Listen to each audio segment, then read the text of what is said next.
औज़ु बिल्लाहि मिनश शैतानिर रजीम बिस्मिल्लाहिर रहमानिर रहीम तहसबुहुम जमीअन व क़ुलूबुहुम शय्या ज़ालिका बिअन्नहुम क़ौमुन ला यक़िलून। तुम इनको मुत्तहिद समझते हो जबकि इनके दिल फटे हुए हैं। ये इसलिए है कि वो बेअक़ल लोग हैं। सूरह हशर आयत नंबर 14। इस आयत की अमली तस्वीर आज हम ज़ेर बहस लेकर आएंगे। जैसा कि भाई ने बोला कि इस टाइम यूक्रेन और रूस के फटे की हकीकत क्या है, मसला की हकीकत क्या है, उसको थोड़ा सा हम डेप्थ के अंदर देखेंगे और फिर हम देखेंगे कि एक पर्सपेक्टिव टेक्निकली होना क्या चाहिए। इस टाइम अगर हम पहला सवाल ये उठ रहा है सबके जहनों में जब भी ये कॉन्फ्लिक्ट डिस्कस होगा कि यूक्रेन ने हमला क्यों किया। भाई, रूस ने यूक्रेन पे हमला क्यों किया? जो मेरा रीज़न बताया जाता है कि भाई वो इसलिए हमने किया कि डोंबास का जो एरिया है, यानी रूसी बोलने वाले जिस एरिया में रहते हैं, वो एक 4 सूबे हैं, छोटे छोटे छोटे, यानी आप समझ लें 4 डिवीज़न है वहाँ के। वहाँ पे रूसियों की यूक्रेनियन स्पीकिंग से ज़्यादा अक्सरियत है। उस पे यूक्रेन जुल्म कर रहा था, उस जुल्म से बचाने के लिए हमला कर दिया है, यानी उन 4 सूबों को आज़ादी दिलाने के लिए हमने हमला किया है। ये स्टेटमेंट है जो रशिया की तरफ से आ रहा है। टेक्निकली अगर हम देखें, इतना बड़ा मामला करना और बहुत सारे उसके बाद के वाक़यात इस बात की नफ़ी करते हैं कि बात सिर्फ यहाँ तक नहीं है मौजूद। हो ये रहा था कि पूरी दुनिया के अंदर तमाम मेजर मामलात में रशिया को बाईपास रखा जाता था। ये रशिया वही है जो माजी में सोवियत यूनियन रहा है और एक ऐसी रियासत रही है जो अमेरिका के साथ मिलके पूरी दुनिया के मामलात देखता रहा। और इस बात की अगर हम कहें कि सेकंड इस तरीके से कर रहे होते हैं कि वो 4 इलाकों में ही फ़ौज भेजता और बात कर लेता। उसने रशिया ने तो फ़ौज उठाई है और पूरी कीव तक भेज दी, जो कि बिल्कुल सेंटर ऑफ यूरोप में, कारखीव में भेज दी, जाओ कि वो उसका दूसरा बड़ा शहर है और वहाँ पे थी ही नहीं। तो बेसिकली रशिया ये दिखाना चाहता था इस वॉर के थ्रू कि हम एक ऐसी बड़ी कुव्वत हैं कि हम चाहें और हमें अगर आप बाईपास करना चाहो तो ये बिल्कुल भी पॉसिबल नहीं है। तो बेसिकली पर्पज़ ये समझ लें रशिया की तरफ से जो हमला करने का था कि पूरी दुनिया को ये दिखाना कि मैं भी एक ताकत हूँ, मुझे भी रिकग्नाइज़ करो और मेरे ऊपर जो तुम एक बंद मानना चाह रहे हो चारों तरफ अलाइंस करके, यानी यूक्रेन को अमेरिका नेटो का अलाइंस बना के यूज़ करना चाह रहा था। जब नेटो का अलाइंस बन जाते हैं उस पर बहुत सारी रेगुलेशंस नाफिज हो जाती हैं, यानी नेटो के किसी एक मुल्क पे हमला, सारे ममालिक पे हमला, नेटो की हिफाजत एयर शील्ड के ज़रिए की जाएगी। तो ये सारे स्टेटस रशिया के हार्ट के अंदर जाके ये सब हो जाते। तो रशिया ये चाह रहा था कि बैनुल अक़वामी तौर पे वो अपनी स्ट्रेंथ शो करे और यूक्रेन को नेटो का मेंबर बनाने का ये ख्वाब छोड़ दें, क्योंकि अगर ये काम हो गया तो ये थ्रेट बिल्कुल मेरे दरवाजे के ऊपर आकर बैठ जाएगा। तो बेसिकली हमला करने का मेजर रीज़न रशिया की तरफ से ये था। अच्छा, इसके ऊपर मगरिब का जो पॉइंट ऑफ व्यू आया है, जब उसने वो हमला कर दिया तो वो बड़ा डिफरेंट आया। डिफरेंट किस चीज़ से कि आप सब लोगों को याद होगा कि एक और रशियन स्पीकिंग एरिया क्रीमिया हुआ करता था। उस क्रीमिया के ऊपर भी हमला किया गया और रशिया ने अपना पार्ट बना लिया। कोई रद्द अमल नहीं आया यूरोप की तरफ से और कोई रद्द अमल नहीं आया अमेरिका की तरफ से। रशिया से मिस कैलकुलेशन ये हुई कि अगर मैं ये हमला करता हूँ तो सेम मुझे इसी किस्म का रद्द अमल फेस करना पड़ेगा, कि यानी वो रद्द अमल नहीं आया। उससे बुरात ये थी कि सब ने मुँह ज़बानी बातें की कि हम रशिया के ख़िलाफ़ ये कर देंगे, इसने ये किया है, इसने ये किया है, ये किया है, लेकिन प्रैक्टिकली तौर पे रशिया के ख़िलाफ़ किसी किस्म का कोई इक़दाम नहीं हो सका था। इस मर्तबा जब रशिया ने हमला किया है, अमेरिका और यूरोप का बिल्कुल डिफरेंट व्यू आया है, बिल्कुल डिफरेंट ओपिनियन आया है, बिल्कुल डिफरेंट रद्द अमल आया। इस मर्तबा इन्होंने लिंक कर दिया कि रशिया ने हमारा जो वर्ल्ड ऑर्डर है इसको चैलेंज कर दिया, यानी एक स्टेटस को जो पूरे वर्ल्ड में चल रहा था, नेशन स्टेट के हवाले से, अक़वाम मुत्तहिदा के हवाले से, सलामती कौंसल के हवाले से, जिसके चौकीदार, जिसके हम लोग अलमबरदार बन के बैठे हुए थे, इन तमाम चीज़ों को रशिया ने जनाब चैलेंज कर दिया इस हमले से। बेशुमार प्रॉपर्टीज़ रशिया में, टाइकून्स बहुत हैं, करप्शन बहुत ज़्यादा है, टाइकून्स बहुत है। तो रशिया के जितने, जैसे एक गैसप्रॉम है, ठीक है, गैसप्रॉम के शेयर होल्डर्स आप देखेंगे तो ये सारे एक्स कम्युनिस्ट पार्टी के जो करता धरता थे वही गैसप्रॉम के हैं। तो वो जितनी दौलत आती है, किसी ने इटली में $200 मिलियन की यार्ड खरीदी हुई है, किसी ने स्पेन में बंगले बनाए हुए हैं, किसी ने जर्मनी में कुछ प्रॉपर्टियाँ ली हुई हैं, वो सारी की सारी इनके बैंक अकाउंट्स और वो तमाम लग्जरी आइटम्स वो सारे सीज कर दिए गए। स्विफ्ट सिस्टम में भी तमाम तर पेमेंट्स सिवाय जो ये ऑयल और गैस की यूरोप कर रहा था, उसके अलावा स्विफ्ट के ऊपर, उन चीज़ों के ऊपर बैन लगा दिया गया। थर्डली, इस किस्म की रशिया के ख़िलाफ़ पाबंदियाँ आयद की कि वो दहल के रह गया। अगर आप उन पाबंदियों को, जैसे मैंने स्विफ्ट का बताया और ये तमाम चीज़ें, तो ये रशिया से मिस कैलकुलेशन हो गई और मगरिब ने इतना दिया। अच्छा, रशिया ये कैलकुलेट करता रहा क्योंकि क्रीमिया पे इन्होंने इस वजह से मेरे ऊपर कुछ नहीं किया क्योंकि यूरोप को गैस सप्लाई मैं दे रहा हूँ, यूरोप को पेट्रोल सप्लाई मैं दे रहा हूँ।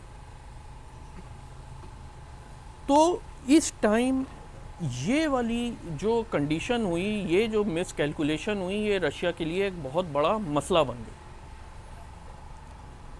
फिर हम देखते हैं कि जो मेजर बेवकूफ़ी रशिया के साथ हुई है, अगर उसने अपना क्लेम रखा था और वो सिर्फ रशियन स्पीकिंग वो 4 सूबों तक रहता, वो 4 इलाकों तक रहता, यानी डोंबास के इलाके तक रहता, तो एक विन विन सिचुएशन हो सकती थी रशिया के लिए कि उसने अपना एक भरम भी मार के देख लिया क्रीमिया की तरह और वो इलाके भी ले ली। वो कीव तक घुसता चला गया और कीव तक उसको किसी किस्म की मज़ाहमत भी पेश नहीं हुई। कीव बिल्कुल सेंटर ऑफ, कीव कैपिटल है यूक्रेन का और सेंटर ऑफ यूक्रेन के अंदर है। उस दौरान हम देखते हैं कि एक रेजिस्टमेंट, जब ये काफ़ी अंदर आ गया तो यूक्रेन की तरफ से कुछ भी नहीं हुआ, लेकिन जब ये बिल्कुल एंट्री ली है उसके बाद यूक्रेन ने एक रेजिस्टमेंट दिखाना शुरू की। अच्छा, उस रेजिस्टमेंट जैसी दिखाई वो रशिया की जो इंटेलिजेंस रिपोर्ट्स थी उसके बिल्कुल बरक्स आई है। इनका ये था कि आप चंद हफ्तों के अंदर, ठीक है, चंद दिन नहीं तो चंद हफ्तों के अंदर पूरा कीव के ऊपर और प्रैक्टिकली यूक्रेन के ऊपर आप कब्जा कर लोगे।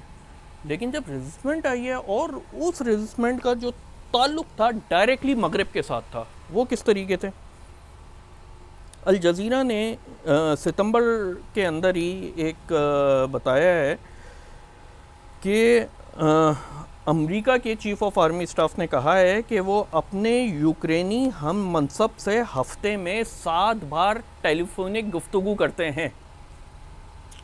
बेसिकली जितने सैटेलाइट्स थे कि रशिया का फौजी कहाँ है, कितना क्या है, इसमें अमेरिका की थोड़ी स्पेशलिटी है। वो सारी की सारी मालूमात एक एक लोकेशंस के साथ उनको पहुंचाई गई। सेकेंडली, असलहे की कंप्लीट इमदाद की गई यूक्रेनी फ़ौजों को। अभी तक $18.9 बिलियन अकेला अमेरिका दे चुका है। हार्डली कितना हुआ होगा, 6 से 7 महीने के अंदर सिर्फ अमेरिका दे चुका है इतनी बड़ी इमदाद। 20 साल में हमें $20 अरब भी नहीं मिले थे जब हम अमेरिका की जंग यहाँ पर लड़ रहे थे, जब हमारे जर्नल्स अपने ही मुसलमान भाइयों को मार रहे थे। उन चंद डॉलरों के बदले $20 अरब भी नहीं दिए थे।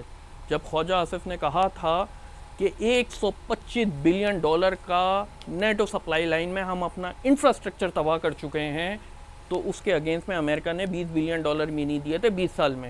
यहाँ पे 6 महीने के अंदर $18.9 बिलियन की तो अमेरिका ने रिपोर्ट दी है। अभी इसमें जर्मनी, इंग्लैंड, फ्रांस, स्पेन की इमदाद शामिल नहीं है। खैर आगे पॉइंट पे बढ़ते हैं। अच्छा, इस चीज़ ने एक तो यूक्रेनी अवाम के अंदर एक हिस्ट्री है कि वो रशिया के अगेंस्ट बहुत ज़्यादा था, साथ में जब ये वाली कंप्लीट स्ट्रेटेजिकली हेल्प मिली, जैसे सैटेलाइट्स की, इन तमाम चीज़ों की, प्लस इस लेवल का असलहा मिला, रशिया को ठीक ठाक रेजिस्टेंस फेस करनी पड़ी। अच्छा, इसके साथ साथ अगर हम देखें, रशिया एक तरफ तो ये चाह रहा है कि जनाब मुझे सारी चीज़ें मिल भी जाएं और मैं किसी किस्म की कुर्बानी ना दूं। यानी क्या, रशिया के पास मेजर एक्सपोर्ट क्या है? Oil and gas. बर्फ़ पड़ी रहती है, कोई खेती बाड़ी एग्रीकल्चर कंट्री कोई इस किस्म का तो वो है नहीं मुल्क। अच्छा, वो जब ऑयल एंड गैस से रिलेटेड चीज़ें यूरोप को, और मेजर उसका सप्लायर है, जो ख़रीदार है, कस्टमर है, वो यूरोप है, एक तरफ वो ये चाह रहा है कि मैं यूरोप को सारी सप्लाई लाइंस भी देता रहूं, ठीक है, और दिखावे के लिए उसने कुछ रोकने की कोशिश की, और बेसिकली वो जो रोका भी, इसकी गैस लाइंस की अगर आप देखोगे ना, जो मेजर जा रही हैं, एक है यामाल जो कि गैस पाइपलाइन जो कि पोलैंड से गुजरती है, दूसरी प्रोग्रेस और सेवर्स हैं जो कि यूक्रेन से गुजरती है, फिर टर्क स्ट्रीम है जो वहाँ से जो टर्की की जानिब से गुजर रही होती है, और फिर इसी तरीके नॉर्दर्न स्ट्रीम है जो बाल्टिक सी है, रशिया के अपर साइड है, वहाँ से ये गुजर रही होती हैं। सिर्फ जो यूक्रेन और पोलैंड से जा रही थी गैस पाइपलाइन, वहाँ पे उन्होंने, पोलैंड वालों ने और यूक्रेन वालों ने, वो खुद ही काट दी। बाकी जितनी भी इसकी मेजर सप्लाईज थी वो सारी चलती रहीं। यानी रशिया के ख़िलाफ़ अगर पाबंदियां लग रही हैं तो उसको भी अगले दिन से कट कर दें, लेकिन वो ये कह रहा है कि नहीं, मैं तो बेचूंगा, मुझे तो डॉलर चाहिए, मुझे तो पैसा चाहिए, मुझे तो रूबल चाहिए। वो एक साथ करता रहा। अच्छा, ये चीज़ यूरोप ने भी पकड़ ली थी इसकी, कि इसको इकनॉमिकली पैसा तो ज़रूर चाहिए होगा। तो यानी कहने से मुराद है, एक तरफ वो एक होता है कि बड़कियां दिखाना और दूसरी तरफ मिन्नतें तरले करना। ऐसा एक्शन जंगों के दरमियान नहीं लिया जाता, आप एक तरफ होते।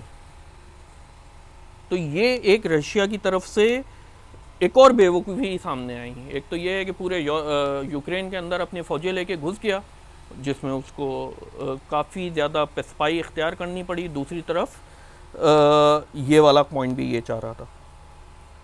साथ में जो सबसे अहम तरीन आलमी सतह पर इसको अकेलेपन का जो एहसास हुआ है, अभी शंघाई कॉन्फ्रेंस हुई थी सेंट्रल एशियन कंट्रीज़ के अंदर, ठीक है, और शंघाई कॉन्फ्रेंस एक ग्रुप है जिसमें रशिया, चाइना और ये तमाम, आप ये समझ लें, मेजर एशियन कंट्रीज़ जो हैं वो उस ग्रुप का हिस्सा हैं, इकनॉमिक ग्रुप का। उस ग्रुप के अंदर शी जिनपिंग जो चाइना के प्रेसिडेंट है, उसने बयान दिया कि जब खारकोव, उसी दिन खारकोव इनका सेकंड लार्जेस्ट सिटी है, और वहाँ पे रशिया को आप ये कह लें कि पूरा कैप्चर कर लिया था यूक्रेन की फ़ौजों ने, ठीक है, और उसके ऊपर चीन ने कहा था कि ये मज़ाकरात की तरफ जाएं, और इसके ऊपर रशिया के प्रेसिडेंट का बयान आया कि चीन के खौफ और तशवीश को हम समझते हैं। यानी फिर साथ में हम एक और चीज़ देखते हैं कि एक और करारदाद पेश होती है सिक्योरिटी कौंसिल में, ये अक्टूबर 1 को पेश हुई थी, और इस करारदाद में इन चारों इलाकों के अंदर ना रशिया ने इलेक्शन करवाया, रेफरेंडम करवाया, और रशिया को डोंबास का एरिया अपने इलाके के अंदर जम कर लिया। तो उसकी एक करारदाद पेश हुई थी, और उस करारदाद पे चाइना ने रशिया का साथ ही नहीं दिया। बेसिकली ये अमेरिकन प्रेशर था चाइना के ऊपर कि तुमने यूक्रेन के मामले में रशिया की हिमायत नहीं करनी, तुम इस मामले से अलग ही रहना। अच्छा, चाइना का अगर आप पर्सपेक्टिव देखो, चाइना ये बल्कि एक अलग बहस, एक अलग सिटिंग मांगता है, और इंशाल्लाह हम इसके ऊपर ज़रूर डिस्कस करेंगे कि चाइना वाकई एक नेक्स्ट सुपर पावर है कि नहीं है, ठीक है। लेकिन चाइना का पर्सपेक्टिव ये है कि वो अपनी ताकत में जिसको कहना चाहिए कि इतना वज़नदार हो गया है कि ख़ुद उसकी घुटनों में दर्द हो गया। तो यानी चाइना को ये डराया जाता है इस चीज़ से कि अगर तुमने वर्ल्ड ऑर्डर के ख़िलाफ़ किसी किस्म की कोई हरकत करने की कोशिश की तो एक पाबंदी भी तुम्हारी फैक्ट्रियां बंद करा देंगी, और उसका पूरा माइंडसेट यही चलता रहता है कि यार किसी तरह मेरी फैक्ट्रियां चलती रहें बस। उसकी सारी पॉलिसियां इसी पे बन रही होती हैं। एक अपने खुद का इलाका यानी ताइवान का इलाका, उसको वो अपने पास जम नहीं कर पा रहा, और अमेरिका उस पर खुली थ्रेड्स तक दे रहा होता है उसको। तो इंशाल्लाह इसको हम कभी वो करेंगे, लेकिन पॉइंट ये है कि ये वाला थ्रेड दिखाकर चाइना को रशिया से अलग किया।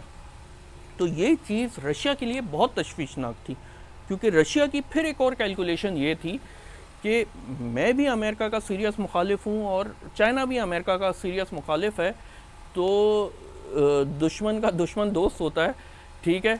ये वाली पॉलिसी पे शायद चाइना मेरे साथ खड़ा हो जाए। यहाँ भी उसकी मिस कैलकुलेशंस हो गई, ठीक है। और इसको मैं मिस कैलकुलेशन नहीं कहूँगा, ये ब्लंडर्स ही कहूँगा जो रशिया कंटिन्यूस करता हुआ आ रहा है। फिर इसके साथ ही हम देखते हैं कि अब इन तमाम चीज़ों के बाद होने के बाद अब रशिया का क्या रद्द अमल आ रहा है फ़िलहाल। पहला रद्द अमल तो हम ये देखें तो रूस लारोफ जो इनके वज़ीर ख़ारजा है, उसने 9/12 को ये कहा है कि जनाब कि रूस यूक्रेन के साथ मुज़ाकरात को मुस्तरद नहीं करता, ठीक है। पहले फर्स्ट लाइन से पुतिन का यही मौक़िफ़ रहा था कि अभी हम मज़ाकरात पे नहीं बैठेंगे, यानी उसका ये था कि मज़ाकरात पे हम बैठेंगे लेकिन मैंने डायरेक्ट अमेरिका के साथ बैठना है और पहले मैं यूक्रेन फ़तह कर लूँ, उसके बाद मज़ाकरात के ऊपर बैठूँगा। अब ये आ रहा है कि हम यूक्रेन के साथ मज़ाकरात को मुस्तरद नहीं कर रहे, यानी उसका एक लेवल डाउन हो गया, 1 या 3-4 लेवल डाउन हो गया, ठीक है। इस तमाम सूरत हाल के बाद, इस जाल में फंसने के बाद पहला काम तो इसके साथ ये हुआ है। फिर साथ में अब पोजीशन रशिया की ये समझिएगा, वो किस पर्सपेक्टिव से आया कि वो अपना दबदबा पूरी दुनिया में कायम कर सके कि मैं भी एक मेजर रियासत हूँ। इस चीज़ को कि वो मेजर रियासत नहीं है, अमेरिका ये रियलाइज़ कराना चाहता है और मेजर रियासत के, मेजर ताकतवर रियासत के स्टेटस से गुजारना चाहता है। इस चीज़ को बहुत ज़्यादा पुतिन को धक्का लगेगा अगर वो यूनिलैटरी फर्स्ट उसके अंदर पीछे हट जाता कि हाँ ठीक है मैं ये करूँ।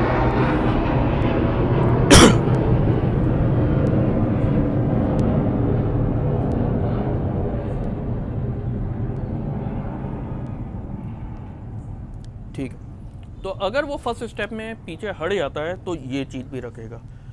तो आखिरी उसके अंदर ये काफ़ी जान मार रहा है इस टाइम पुतिन ना। अगर हम पहला इसका वो स्टेप उठाकर देखें तो उसने पहला ये किया है कि 3 लाख रिज़र्व फौज है, ठीक है, रशिया की, उन सबको कॉल कर लिया है, ठीक है, कि वो आप आएंगे और लड़ेंगे। और हम देख सकते हैं कि रशियन बॉर्डर, जैसे ही उसने ये ऐलान किया, रशियन बॉर्डर्स के ऊपर एक कतार लग गई थी, जो बेलारूस की तरफ बॉर्डर है, पोलैंड की तरफ बॉर्डर है, या दूसरे ममालिक की तरफ लगती है कि वो रशिया छोड़ के भाग रहे थे लोग, ठीक है। तो पहला ये मसला हुआ है रशिया के साथ कि रिज़र्व फौज नहीं है। अच्छा, ये अभी तक अंडरस्टैंड नहीं कर पा रहा है रिज़र्व फौज के हवाले से, अगर हम वो करें कि रेगुलर फौज भी इसको कुछ नहीं कर पा रही है, तो रिज़र्व फौज बेसिकली क्या करेगी। देखें, मसला जो है रशिया की फ़ौज का, इस तमाम चीज़ों को एनालिटिकली अगर आप देखो, बारीकी से देखो, तो ये निकल रहा है कि रूसी पॉलिटिकल क़यादत के इक़दामात प्रॉपर नहीं है, यानी एक विज़न के साथ, एक तमाम चीज़ों के साथ उसके इक़दामात नहीं है। दूसरा मसला जो निकल रहा है इसका वो ये निकल रहा है कि टेक्नोलॉजिकल जो एडवांसमेंट चाहिए हथियारों के अंदर वो नहीं है। बात फ़ौजियों की तादाद की नहीं है, हुजूम इकट्ठा नहीं करना है, लेकिन रशिया इस चीज़ को अंडरस्टैंड नहीं कर रहा। बस वो ये समझ रहा है कि मैं ज़्यादा से ज़्यादा लोग लगाता रहूँगा और मैं ग्राउंड पे फतह हासिल कर लूँगा। दूसरा एक और स्टेप जो वो नीचे आया है, वो आया अपनी एटमी धमकी के बाद कि मैं एटम बम भी इस्तेमाल कर सकता हूँ, और मैं ये तमाम ये ऑप्शन में ऐसा नहीं है कि ये काबिल अमल नहीं है, ये बयान दिया गया। अच्छा, इस किस्म का बयान दिया गया। इसके ऊपर जो कैलकुलेशंस की हैं अमेरिकन्स ने और मगरबी ममालिक ने अपने सैटेलाइट्स के ज़रिए कि किसी किस्म की कोई इंडिकेशंस नहीं है कि न्यूक्लियर वॉर हेड्स की किसी किस्म की मूवमेंट्स हुई हों। तो यानी ये खाली खुली धमकी है, और इस धमकी में एक तो आपकी कम हिम्मती भी नज़र आ रही है, ठीक है, कि आपके अंदर अब ताकत नहीं बची है और एटम बम के इस्तेमाल पे आ गए हैं, और इसका कोई प्रैक्टिकली नज़र नहीं आता कि ये एटम बम इस्तेमाल करेगा, क्योंकि रिवर्स के अंदर अमेरिका और यूरोप भी बहुत कुछ रशिया के ख़िलाफ़ कर सकते हैं। थर्ड ये है कि यूक्रेन साथ ही लगा हुआ है, कोई एटमी अगर वो हमला करता है तो एटम बम के नुकसानात आप सबको आइडिया है कि वो बहुत बड़े स्फेयर में जाते हैं, यानी रशिया के अंदर भी मसला हो सकता है। अब इन तमाम चीज़ों के अंदर अगर हम देखें तो ये ऐसा एक मसला हो गया है इसके साथ कि ना इसको वो उगल सकता है ना निगल सकता है, और मुस्तकबिल करीब में इस तरीके से लग रहा है जैसे रिज़र्व फ़ौज की बात हुई और पुतिन ये कह रहा है कि मैं और इक़दाम करूँगा कि जंग में मज़ीद शिद्दत आएगी, ठीक है, क्योंकि जिस पर्पज़ से आया है वो पर्पज़ अभी तक फुलफ़िल नहीं हुआ रशिया का, और उस पर्पज़ पे मगरिब ने किसी किस्म का मुज़ाकरात का इंदिया भी नहीं दिया अभी तक।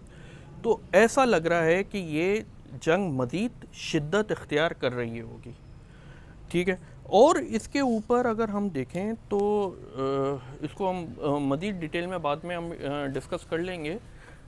मगरिब के अंदर भी, यानी मैं बात करूं मेजर ममालिक जो अमली इक़दाम कर रहे हैं रशिया के ख़िलाफ़, यानी यूरोप से जर्मनी और फ्रांस, और इसी तरीके से अमेरिका और इंग्लैंड, तो इनके भी जर्मनी और फ्रांस एक जगह खड़े हुए नज़र आते हैं। इंग्लैंड और फ्रांस के इक़दाम उससे थोड़े डिफरेंट नज़र आ रहे होते हैं, और जर्मनी और फ्रांस में भी आपस में कुछ चीज़ों के अंदर रिफ्ट नज़र आ रही होती है, क्योंकि जर्मनी की सारी सप्लाई लाइन एनर्जी की वो रशिया के पॉइंट ऑफ व्यू से थी, फ्रांस के पास और भी चैनल्स थे, तो जर्मनी का कुछ जगहों पे मौक़िफ़ कुछ और होता है और फ्रांस का कुछ और होता है, तो एक अजीब सी खिचड़ी बनी हुई है मगरिब की तरफ पे।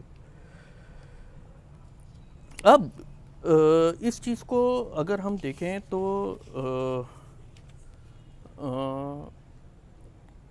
पूरी दुनिया और हमारे यहाँ भी जो डिस्कशन है इस पूरी सूरत हाल की, वो सिर्फ एक ही पर्सपेक्टिव से हो रही है कि इकनॉमिकली इसका क्या असर पड़ रहा है हमारे ऊपर, या इकनॉमिकली हमारे पास क्या अपॉर्चुनिटीज़ पैदा हो रही हैं, या इकनॉमिकली हम लोगों को कहाँ पर मसले महसूस हो रहे हैं, ठीक है, कोई चीज़ महंगी हो रही है, कोई चीज़ आगे पीछे हो रही है, इन तमाम चीज़ों में सारी डिस्कशन यही है।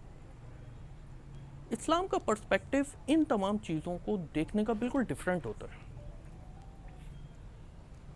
अल्लाह ताला फरमाता है औज़ु बिल्लाहि मिनश शैतानिर रजीम वमा अर्सलनाका इल्ला रहमतल लिल आलमीन, हमने आपको तमाम जहानों के लिए रहमत बना के भेजा।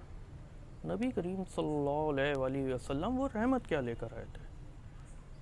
अल्लाह का निज़ाम, कि इसको पूरी दुनिया पे पूरे आलम के ऊपर जाके नाफिज करना है। हम चीज़ों को इस पर्सपेक्टिव में दे रहे होते हैं, और तुम्हें हुक्म दिया गया है कताल का जब तक कि दीन पूरा का पूरा अल्लाह का ना हो जाए और फितना ना ख़त्म हो जाए। यानी कताल डिफेंसिव नहीं है कि दीन पूरा अल्लाह का ना हो जाए।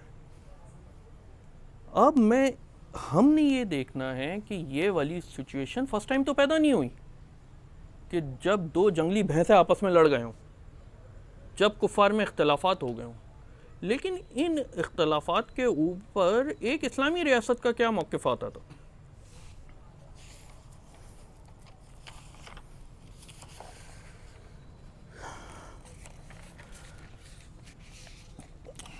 तफसीर है सूरह रूम स्टार्ट होती है औज़ु बिल्लाहि मिनश शैतानिर रजीम अलिफ लाम मीम गुलबतुल रोम, रोमी मलगूब हो गए नज़दीक की ज़मीन पर, और अपने मगलूब होने के बाद अनकरीब गालिब आ जाएंगे, चंद साल में ही, इससे पहले इसके बाद भी।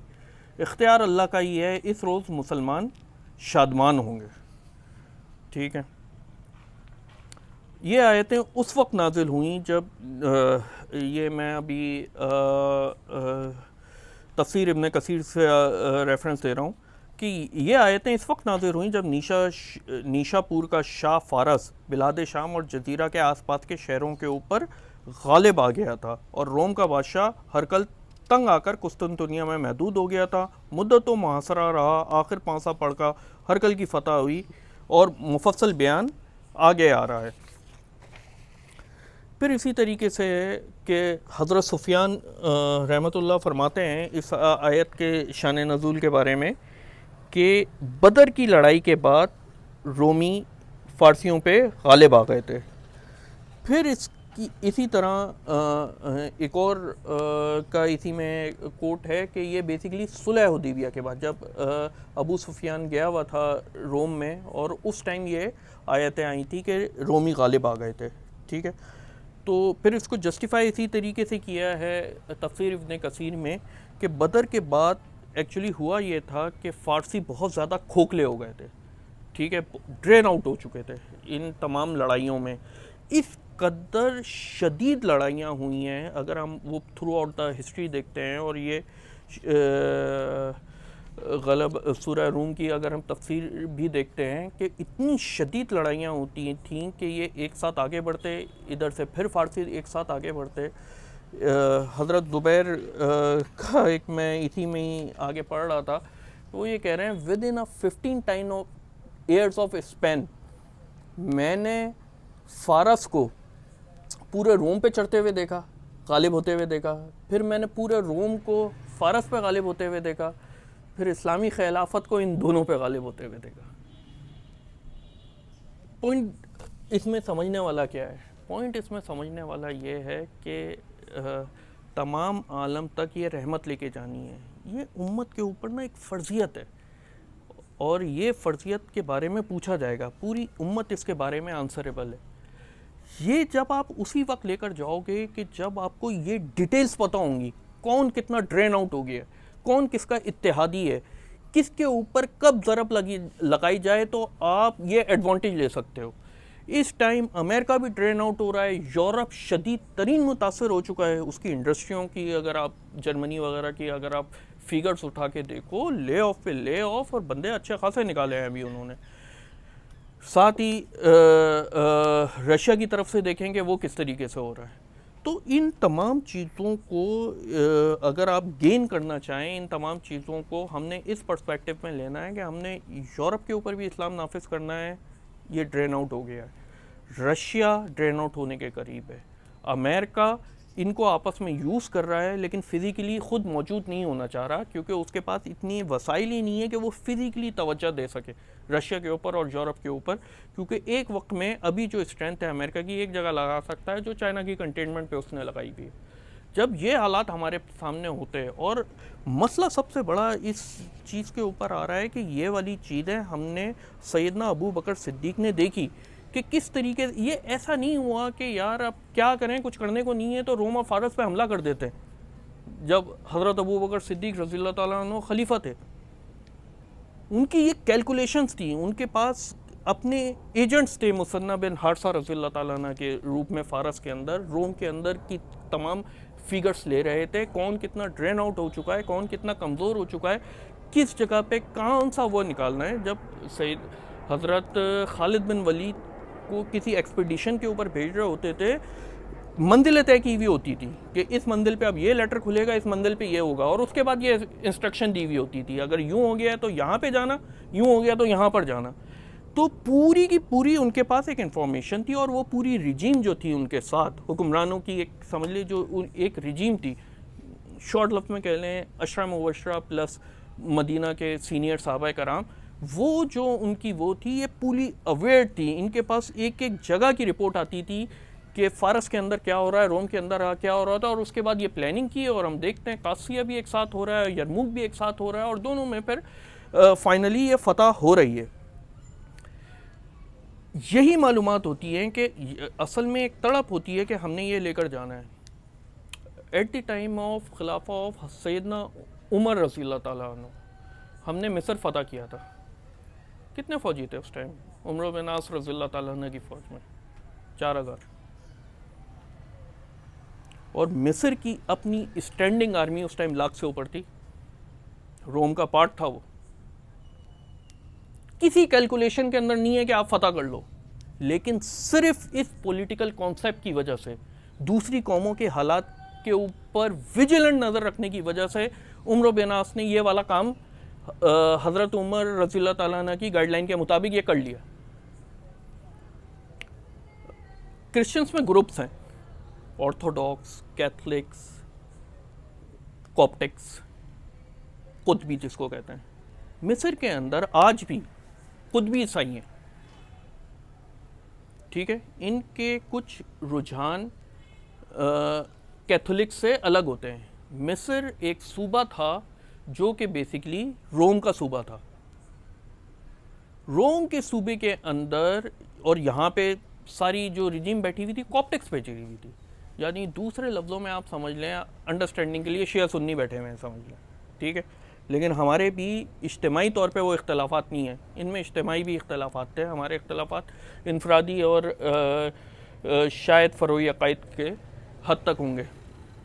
तो हुआ ये कि जो नया बंदा इन्होंने अपॉइंट किया है, यानी वाली भेजा जाता था, ठीक है, रोम की तरफ से, ठीक है। तो रोम ने जो मिस्र के अंदर वाली भेजा वो कट्टर कैथोलिक था। उसने आके जो रूल्स एंड रेगुलेशंस बनाई वो कैथोलिक्स रूल्स एंड रेगुलेशन वहाँ पे नाफिज कर दी। कॉप्टिक्स के अंदर जो कुतबी ईसाई थे वो परेशान हो गए, प्रेशराइज हो गए। उमर बिन आस रज़ियल्लाहु ताला अन्हु वो दौरे जाहिलियत में भी ना वहाँ पे तिजारत करते रहे थे। उस टाइम कैपिटल कायरा नहीं होता था, उस टाइम कैपिटल सिकंदरिया होता था। तो सिकंदरिया इनका हेड क्वार्टर था, तो सिकंदरिया से इनके डायरेक्ट लिंक थे। अच्छा, इनके पास ये न्यूज़ आई तो उन्होंने वहाँ के जो मेजर, जो उनके राहिब थे या उल्मा कह लें, ठीक है, उनके पास बंदे भेजे कि हम तुम्हें इससे निजात दिलाएंगे, तुम इनका साथ दोगे या न्यूट्रल रहोगे। और कुछ जगहों पे उन्होंने पूरी कॉप्टिक रिजीम को न्यूट्रल किया और कुछ जगहों पे अपने साथ मिलाया। तो टेक्निकली वो जो 1 लाख की फौज थी वो उसकी तरफ 4,000 हो गए और आप 1,04,000 हो गए। लेकिन ये किया कैसे? क्योंकि आपको पता था कि रशिया ड्रेन आउट हो रहा है, आपको पता था कि एक इशू है जर्मनी और फ्रांस के साथ, आपको पता था ये तमाम चीज़ें, और 4,000 की फौज से पूरा का पूरा मिस्र फतह कर लिया। और बात फतह करने की नहीं होती, स्टैंड किया, यानी आप पूरा फिर वो कब्जा मुस्तकिल कायम रखते हो। और आज तक सबसे बेहतरीन हुफ़ाज़, सबसे बेहतरीन किरत, जामतुल अज़हर जो आप वो उठाएं वो आपको सऊदीया में नहीं मिलेगा, वो सारा आपको मिस्र से मिल रहे होंगे। तो बताने का मतलब ये था कि ये चीज़ें की वजह से तड़प थी खलीफा के अंदर, उस रिजीम के अंदर, उन सिपह सलारों के अंदर, कि ये वमा अरसलना का इल्ला रहमतुल लिल आलमीन, कि पूरे आलम पे ये दीन लेकर जाना है। ये दीन उसी वक्त ही लेकर जाओगे, आपके पास रिसोर्सेज तो महदूद ही हैं, इस तरीके से आप कैश करोगे। आज भी मसला ये है कि हमारे पास रियासत ही नहीं है, ठीक है, जो इन तमाम चीज़ों को, कुछ इंडिविजुअल्स तो हैं, कुछ ग्रुप तो हैं जो ये समझते हैं, लेकिन इसको अमली तस्वीर सही मानों में एक रियासत, एक खिलाफत ही प्रॉपर तरीके से ला सकती है। और इस दिन वही होगा कि इस दिन मोमिन अल्लाह की मदद से खुश होंगे, और वही जिसकी चाहता है, मदद करता है, वही गालिब और रहम करने वाला है। वाखिर दावाना अनिल हम्दुलिल्लाहि रब्बिल आलमीन।